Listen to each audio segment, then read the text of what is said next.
আসসালামু আলাইকুম। আমার আজকের রেসিপি বাংলার ঐতিহ্যবাহী মিষ্টি রসগোল্লা। আর আমার এই রেসিপি ফলো করে তৈরি করলে আপনাদের রসগোল্লাও হবে নরম তুলতুলে এবং জুসি। তাহলে চলুন দেখে নিই। প্রথমে ছানা তৈরি করার জন্য এখানে চুলায় একটি বড় পাত্রে নিয়ে নিয়েছি 6.5 কাপ দুধ, অর্থাৎ 1.5 লিটার দুধ।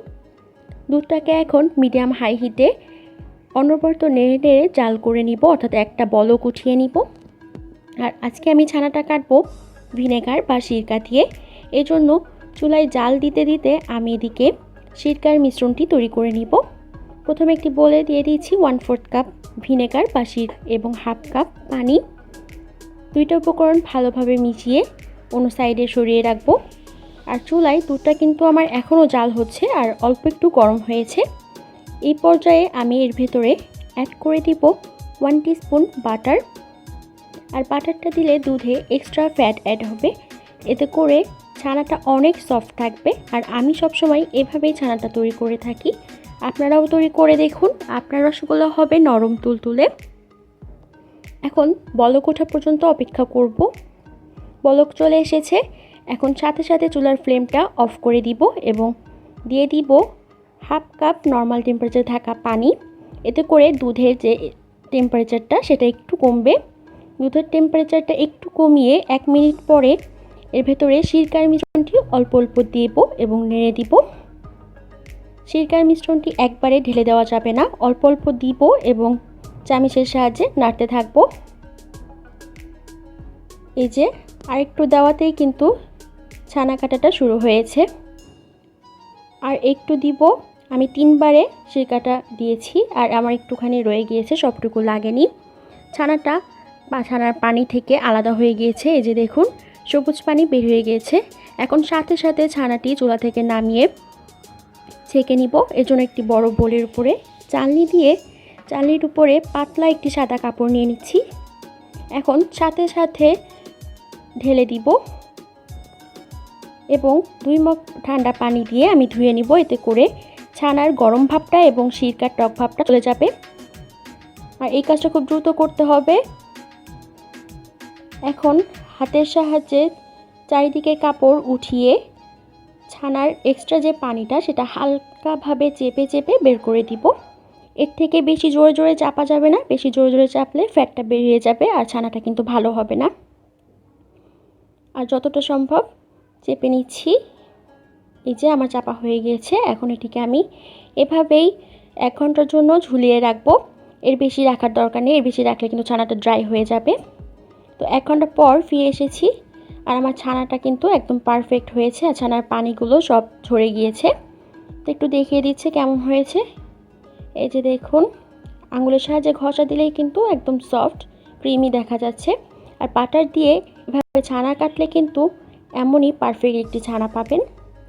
হাতের সাহায্যে একটু ভেঙে এর ভেতরে অ্যাড করে দিচ্ছি 1 টেবিল স্পুন ময়দা, 1/8 টিস্পুন বেকিং পাউডার থেকে বেশি দেওয়া যাবে না, আর দিচ্ছি 1 টিস্পুন চিনি। সবগুলো উপকরণ এখন আলু ভর্তা মাখানোর মতো সামান্য একটু মাখিয়ে নিব এবং হাতের তালুর সাহায্যে এভাবে ঘষে ঘষে 4 থেকে 5 মিনিটের জন্য ছানাটা ভালোভাবে মেখে নিব। তবে বেশি জোরে জোরে ঘষাও যাবে না, বেশি জোরে জোরে ঘষলে ছানাটা থেকে তেল বেরিয়ে আসবে আর ছানাটা কিন্তু ভালো হবে না। 4 থেকে 5 মিনিট পরে আমার ছানাটা মাখা হয়ে গেছে। এই যে দেখুন একদম স্মুথ একটি ছানা তৈরি হয়েছে। এখন এর থেকে অল্প অল্প ছানা নিয়ে আমি রসগোল্লার জন্য গোল গোল গোল্লা তৈরি করব। হাতের তালুতে নিয়ে এভাবে আরেকটু ঘষা দিয়ে তারপর গোল গোল বল বানালে রসগোল্লার বলটি একদম মসৃণ হয়, কোনো ফাটা বা ক্র্যাক থাকে না। এই যে দেখুন কতটা পারফেক্ট হয়েছে। একে একে আমি সবগুলো রসগোল্লার বল এভাবে তৈরি করে নিব। আর আমি আজকে একটু বড় সাইজের তৈরি করছি, এজন্য এখানে আমার টোটাল 13টা রসগোল্লা তৈরি হয়েছে। আপনারা চাইলে ছোট বা এর থেকেও বড় করে তৈরি করতে পারেন। শিরা তৈরি করার জন্য এখানে আমি বড় পাত্রে নিয়ে নিচ্ছি 2 কাপ চিনি এবং 6 কাপ পানি। আর রসগোল্লা শিরাটা কিন্তু একদম পাতলা হয়, তো পানির রেশিওটা এমনই থাকবে। আরও দিয়ে দিচ্ছি 3টা এলাচ, তবে এলাচ 3টাকে একটু ফাটিয়ে নিয়েছি। এখন চামচের সাহায্যে নেড়ে হাই হিটে রেখে একটা বলক উঠিয়ে নিব। ব্যাস, একটা বলক উঠে গিয়েছে। এখন এর ভেতরে একে একে সবগুলো রসগোল্লার বল ছেড়ে দিব। আর চুলার হিট কিন্তু একদম হাই হিটে থাকবে। সবগুলো রসগোল্লার বল দেওয়া হয়ে গেলে ঢাকনা দিয়ে ঢেকে দিব এবং ঢাকনায় যে ছিদ্রটা থাকে সেটা একটা লবঙ্গ দিয়ে বন্ধ করে দিব। এখন ঘড়ি ধরে হাই হিটে 15 মিনিটের জন্য রান্না করব। আর এই 15 মিনিটে একবারও ঢাকনা খোলা যাবে না। তো এই যে দেখুন রসগোল্লা কিন্তু দেখা যাচ্ছে সাইজে বড় হয়ে গিয়েছে। তো 15 মিনিট প্রায় হয়ে এসেছে। 15 মিনিট পর আমি ঢাকনাটি খুলে নিচ্ছি এবং সামান্য নেড়ে এর ভেতরে অ্যাড করে দিব হাফ কাপ ফুটন্ত গরম পানি। আর এই পর্যায়ে কিন্তু শিরাটি একদমই পাতলা থাকবে। পানিটা দিয়েও সামান্য নেড়ে আবারও ঢাকনা খুলেই 15 মিনিটের জন্য রান্না করব মিডিয়াম হাই হিটে রেখে। এবার ঢাকনা না দিলেও হবে। তো এই যে আমার রসগোল্লাগুলো কিন্তু একদম পারফেক্টলি ডান হয়ে গিয়েছে। আর আকার কিন্তু একদম একই রকম রয়েছে। আমি চুলা থেকে নামিয়ে নিয়েছি। তো মিষ্টিটা সিদ্ধ হয়েছে কিনা দেখার জন্য একটা রসগোল্লা আমি শিরা থেকে উঠিয়ে 1 গ্লাস ঠান্ডা পানির মধ্যে দিয়ে দিচ্ছি। মিষ্টিটা যদি পানির নিচে চলে যায় তাহলে বোঝা যাবে যে মিষ্টিটি সিদ্ধ হয়েছে। তো আমার রসগোল্লাটা কিন্তু পানির নিচে চলে গিয়েছে, তার মানে আমার রসগোল্লাটি সিদ্ধ হয়ে গেছে ভিতর থেকে। তো এখন এভাবেই আবারও ঢাকনা দিয়ে ঢেকে আমি 2 ঘন্টার জন্য রুমের স্বাভাবিক তাপমাত্রায় রেখে ঠান্ডা করে নিব। এতে করে রসগোল্লার ভিতরে ভালোভাবে শিরাগুলো ঢুকে যাবে। তো ফিরে আসছি 2 ঘন্টা পর। এই যে আমার রসগোল্লাটা ঠান্ডা হয়ে গিয়েছে। এখন আমি এটি পরিবেশন করে নিব। একদম পারফেক্ট শেপ হয়েছে। আমার এই রেসিপি ফলো করলে আপনারা নিরাশ হবেন না।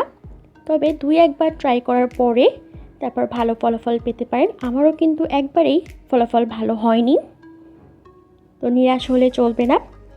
তো আমি একটা রসগোল্লা দেখিয়ে দিচ্ছি ভিতরটা কেমন হয়েছে। এই যে দেখুন, চাপ দিলে কিন্তু রস বেরোচ্ছে, অর্থাৎ ভিতর পর্যন্ত রসটা ঢুকে গিয়েছে। আর চাপ দিয়ে ছেড়ে দিলে কিন্তু রসগোল্লাটা আবার নিজের শেপে চলে আসছে।